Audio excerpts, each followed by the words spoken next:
बिस्मिल्लाहिर्रहमानिर्रहीम। सूरह बय्यनत।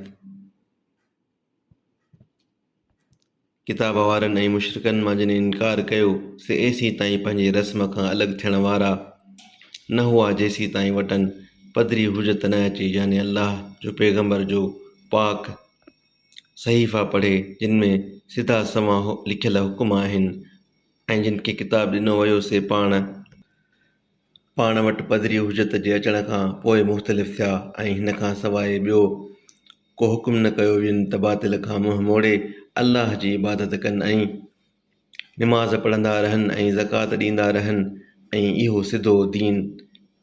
इहो आहे सिधो दीन। बेशक किताब वारनि ऐं मुशरिकनि मां जिन कुफ़्र कयो से दोज़ख जी बाहि में पवंदा, मंझंदि सदाईं रहंदा हूंदा। उहे ई सारी ख़ल्क़ खां तमामु बुछड़ा आहिनि। बेशक जिन ईमान आंदो ऐं चङा कम कया उहे ई सारी ख़ल्क़ खां भला आहिनि। संदन बदिलो संदन पालणहार वटि हमेशा जे रहण वारा बाग़ आहिनि जिन जे हेठां वाहियूं पियूं वहनि, उन्हनि में हमेशा सदाईं रहंदा। अल्लाह खाइण राज़ी थियो ऐं उहे खाइंसि राज़ी थिया। इहो वाइदो उन्हीअ लाइ जेको पंहिंजे पालणहार खां ॾिनो।